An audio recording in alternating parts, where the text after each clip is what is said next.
Harga Bitcoin itu, ya ampun, kadang bisa terbang sampai ke bulan, tahu-tahu anjlok lagi. Anda juga pasti pernah bertanya-tanya kan, apa sih yang sebenarnya bikin harganya naik turun gila-gilaan kayak roller coaster? Apakah ini murni kekacauan aja, atau sebetulnya ada pola tersembunyi yang bisa kita pahami? Nah, kebetulan ada sebuah penelitian yang mencoba menjawab pertanyaan ini, dan hari ini kita akan bedah bareng-bareng. Coba dilihat grafik ini. Perhatiin deh lonjakan masif di tahun 2017 itu, terus diikuti sama volatilitas yang wow, ekstrim banget. Pergerakan harga kayak gini benar-benar bikin banyak analis dan investor garuk-garuk kepala. Apa sih yang bisa menyebabkan lonjakan dan penurunan sedramatis itu? Nah, ini dia pertanyaan utamanya. Apakah harga Bitcoin ini didorong oleh faktor-faktor yang bisa kita ukur dan prediksi? Atau jangan-jangan ini semua cuma spekulasi acak aja? Satu studi mencoba membongkar misteri ini, dan percayalah, temuan mereka cukup mengejutkan. Oke, kita mulai dengan membongkar salah satu mitos terbesar tentang nilai Bitcoin. Banyak banget nih analis teknis yang percaya pada satu faktor kunci yang dianggap sebagai tulang punggung kekuatan jaringan. Tapi penelitian ini nunjukin sesuatu yang sama sekali berbeda. Faktor ini namanya hash rate. Gampangnya, ini tuh ukuran seberapa besar total kekuatan komputasi yang kerja di jaringan Bitcoin. Logikanya kan gini, makin banyak penambang, makin tinggi hash rate-nya, artinya jaringannya makin aman dan kuat. Nah, seharusnya harganya juga ikut naik dong. Kedengarannya masuk akal banget kan? Nah, disinilah kejutan pertamanya. Ternyata setelah dianalisis secara mendalam, hash rate itu sama sekali nggak relevan untuk memprediksi pergerakan harga Bitcoin. Ini benar-benar menantang keyakinan banyak orang di komunitas kripto, bahkan beberapa penelitian sebelumnya. Jadi, kok bisa gitu? Kuncinya di sini, pasokan Bitcoin itu sifatnya deterministik. Coba bayangin ada sebuah tambang ajaib. Nggak peduli mau ada 1 penambang atau 1.000 penambang yang kerja, tambang itu udah diprogram untuk ngeluarin 1 koin emas setiap 10 menit. Titik. Nambahin penambang nggak akan bikin produksi emasnya nambah. Mereka cuma akan rebutan bagian yang lebih kecil dari kue yang sama. Nah, Bitcoin itu persis kayak gitu. Kodenya memastikan pasokan baru itu stabil. Jadi kesimpulannya, justru harga yang tinggilah yang menarik lebih banyak penambang buat ikut serta. Bukan sebaliknya, hash rate itu akibat, bukan penyebab. Oke, kalau faktor teknis kayak hash rate ternyata nggak penting, terus apa dong yang sebenarnya mendorong harga Bitcoin? Yuk kita masuk ke bagian berikutnya dan lihat apa yang ditemukan penelitian ini sebagai penggerak sesungguhnya. Jawabannya ternyata bukan ada di kerumitan teknis, tapi pada sesuatu yang jauh lebih manusiawi. Perhatian dari publik dan sentimen pasar secara umum. Nah, coba lihat perbandingan ini. Di sebelah kiri, itu grafik pencarian Google untuk kata Bitcoin. Dan di sebelah kanan, itu grafik harganya. Kelihatan banget kan, gimana puncak dan lembahnya itu geraknya hampir barengan. Ini bukti visual yang kuat banget tentang bagaimana perhatian publik itu bisa jadi bahan bakar buat harga.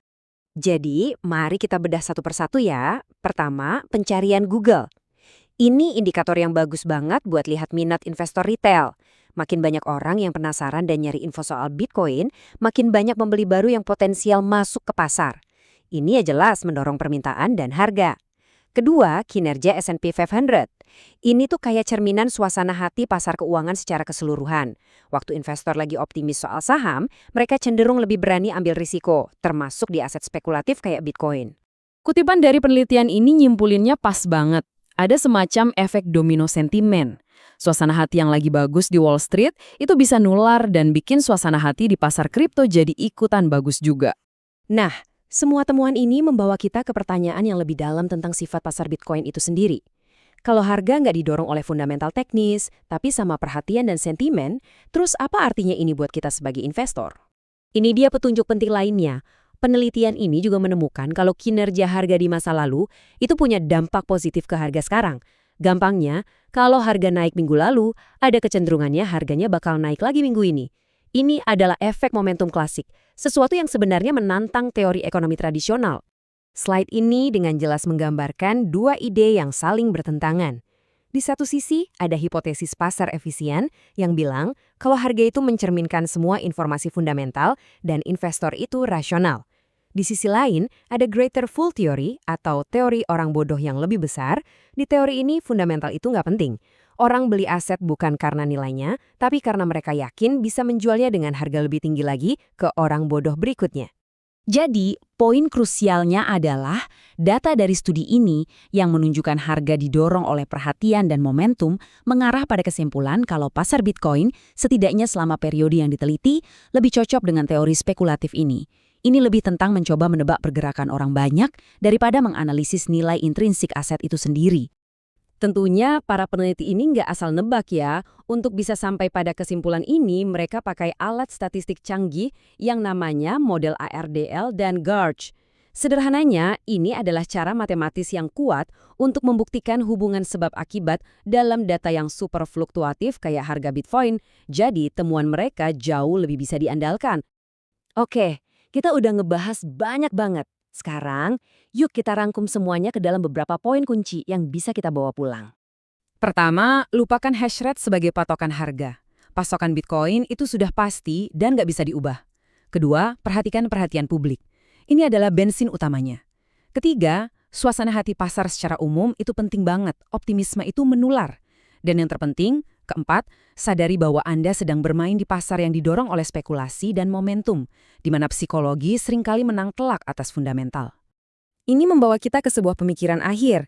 Di dunia di mana sebuah aset digital bisa meroket nilainya cuma gara-gara perhatian viral dan sentimen orang banyak, bagaimana seharusnya kita mendefinisikan nilai itu sendiri? Kalau perhatian bisa menciptakan kekayaan dari udara tipis, apa artinya ini bagi masa depan investasi dan ekonomi kita? Ini adalah pertanyaan besar yang ditinggalkan oleh fenomena Bitcoin untuk kita renungkan bersama.